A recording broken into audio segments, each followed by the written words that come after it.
ಜಗದೀಶ್ ಶೆಟ್ಟರ್ ಪರವಾಗಿ ವಿಜಯೇಂದ್ರ ಭರ್ಜರಿ ಕ್ಯಾಂಪೇನ್. ಜಗದೀಶ್ ಶೆಟ್ಟರನ್ನ ಗೆಲ್ಲಿಸಿ ಮೋದಿ ಕೈ ಬಲಪಡಿಸಿ ಎಂದು ಕರೆ ನೀಡಿದ ವಿಜಯೇಂದ್ರ, ಮೋದಿಯವರು ಮತ್ತೊಮ್ಮೆ ಪ್ರಧಾನಿ ಆಗಬೇಕು ಅನ್ನೋದು ನನ್ನ ಸಂಕಲ್ಪ. ರಾಜ್ಯದಲ್ಲಿ 28 ಕ್ಷೇತ್ರಗಳಲ್ಲಿ 28 ಕ್ಷೇತ್ರಗಳನ್ನ ಬಿಜೆಪಿ ಜೆಡಿಎಸ್ ಗೆಲ್ಲಬೇಕು.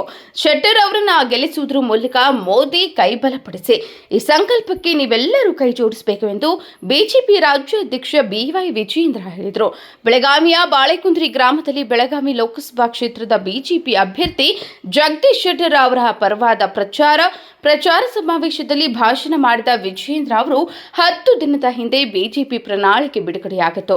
ಆಗ ಮೋದಿ ಒಂದು ಮಾತು ಹೇಳಿದ್ರು, मैं इस देश को रुकने नहीं दूंगा, मैं इस देश को दुखने नहीं दूंगा ಅಂತ ಮೋದಿ ಹೇಳಿದ್ದಾರೆ. 2008ರಲ್ಲಿ ಮೋದಿ ಪ್ರಧಾನಿಯಾದಾಗ ಈ ದೇಶಕ್ಕೆ ಭವಿಷ್ಯ ಇಲ್ಲ ಎನ್ನುವ ಮಾತು ಆಡುತ್ತಿದ್ರು. ಮೋದಿಯವರು ಭ್ರಷ್ಟಾಚಾರ ಮುಕ್ತ ಆಡಳಿತ ಮಾಡಿ ತೋರಿಸಿದ್ದಾರೆ. ಭಾರತವನ್ನು ವಿಶ್ವದ ಅಗ್ರಗಣ್ಯ ದೇಶಗಳೊಂದಿಗೆ ಕೊಂಡೊಯ್ಯಬಹುದು ಎಂದು ಮೋದಿ ತೋರಿಸಿದ್ದಾರೆ. ಒಂದು ದಿನವೂ ಸಹ ರಜೆ ವಿಶ್ರಾಂತಿ ತೆಗೆದುಕೊಳ್ಳದೆ ಮೋದಿ ಕೆಲಸ ಮಾಡ್ತಿದ್ದಾರೆ. ಇಂತಹ ಪ್ರಧಾನಿ ನಮಗೆ ಸಿಕ್ಕಿದ್ದು ಸಂತೋಷ ಮತ್ತು ಹೆಮ್ಮೆಯ ವಿಚಾರ ಎಂದು ತಿಳಿಸಿದರು. ಆರ್ಟಿಕಲ್ 370 ಕಾಂಗ್ರೆಸ್ ಪಕ್ಷದ ಪಾಪದ ಕೂಸು. ಆದ್ದರಿಂದ ಕಾಶ್ಮೀರ ಉಗ್ರರ ಅಡಗುತಾಣವಾಗಿತ್ತು. ಅಲ್ಲಿರುವ ಹಿಂದೂಗಳು ಕುಟುಂಬಸ್ಥರನ್ನ ಕಳೆದುಕೊಂಡಿದ್ದಾರೆ. ಇಷ್ಟೆಲ್ಲ ಆದರೂ ಸಹ ಕಾಂಗ್ರೆಸ್ 370 ಆರ್ಟಿಕಲ್ ತೆಗೆದು ಹಾಕಲಿಲ್ಲ. ಆದರೆ ಕೊಟ್ಟು ಭರವಸೆಯಂತೆ ಆರ್ಟಿಕಲ್ 370 ತೆಗೆದು ಹಾಕಲಾಯಿತು ಎಂದರು. ಯಡಿಯೂರಪ್ಪ ಸಿಎಂ ಆಗುವ ಮುನ್ನ ಬರಗಾಲ ಇತ್ತು. ಯಡಿಯೂರಪ್ಪ ಸಿಎಂ ಆದ ನಂತರ ಮಹಾಪ್ರವಾಹ ಆಗಿ ಬೆಳೆ ಮನೆ ಎಲ್ಲವೂ ಸಹ ಹಾನಿಯಾಯಿತು. ಯಡಿಯೂರಪ್ಪ ಏಕಾಂಗಿಯಾಗಿದ್ದರು. ಕ್ಯಾಬಿನೆಟ್ ಸಹ ಇನ್ನೂ ಆಗಿರಲಿಲ್ಲ. ಪ್ರತಿ ಹೆಕ್ಟರ್ಗೆ 14,000 ಮನೆ ಕಳೆದುಕೊಂಡವರಿಗೆ 5 ಲಕ್ಷ ರೂಪಾಯಿ ಪರಿಹಾರ ಕೊಟ್ಟಿದ್ರು. ಈಗಲೂ ಸಹ ಬರಗಾಲ ಇದೆ. ಆದರೆ ಕಾಂಗ್ರೆಸ್ ಸರ್ಕಾರ ಬರೀ 2,000 ಕೊಡುತ್ತಿದ್ದಾರೆ ಎಂದು ತಿಳಿಸಿದರು.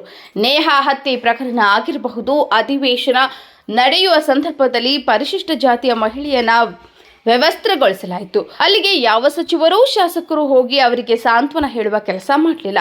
ಮೊನ್ನೆಯಷ್ಟೇ ಹುಬ್ಬಳ್ಳಿಯಲ್ಲಿ ಮತ್ತೊಂದು ಲವ್ ಜಿಹಾದ್ ಪ್ರಕರಣ ಆಗಿದೆ.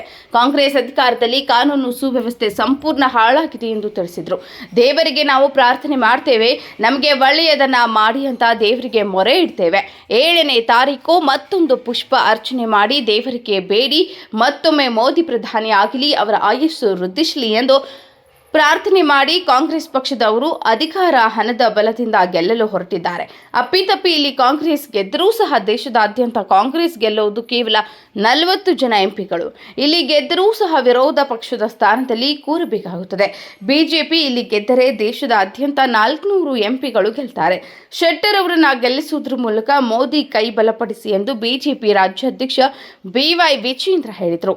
ಈ ವೇಳೆ ಸಂಸದೆ ಮಂಗಳಾಂಗಡಿ, ಮಾಜಿ ಶಾಸಕರಾದ ಅನಿಲ್ ಬೆನ್ಕೆ, ಸಂಜಯ್ ಪಾಟೀಲ್, ಬಿಜೆಪಿ ಜಿಲ್ಲಾಧ್ಯಕ್ಷ ಸುಭಾಷ್ पाटील, धनंजय जाधव, मुरगेंद्र गौड पाटील ಸೇರಿದಂತೆ ಮತ್ತಿತರರು ಉಪಸ್ಥಿತರಿದ್ದರು. आणि समाजाच्या हितासाठी डेव्हलपमेंटसाठी दुर्दैवानं आमची चूक झाली लोकांची आणि काँग्रेसला निवडून दिलं गेलं. गेल्या 1 वर्षामध्ये काँग्रेस सत्तेवर आहे आणि त्यात कोटी काढून ठेवले होते ते सुद्धा त्यांनी रद्द केलेले आहेत. विद्यार्थ्यांसाठी 50 कोटी ठेवले होते ते पण त्यांनी काढून घेतलेले आहेत. आमच्यावर त्यांनी आता ಎಲ್ಲ ರದ್ದು ಮಾಡಿ ಕಿತ್ಕೊಂಡು ಅಲ್ಪಸಂಖ್ಯಾತರಿಗೆ ಮುಸಲ್ಮಾನರ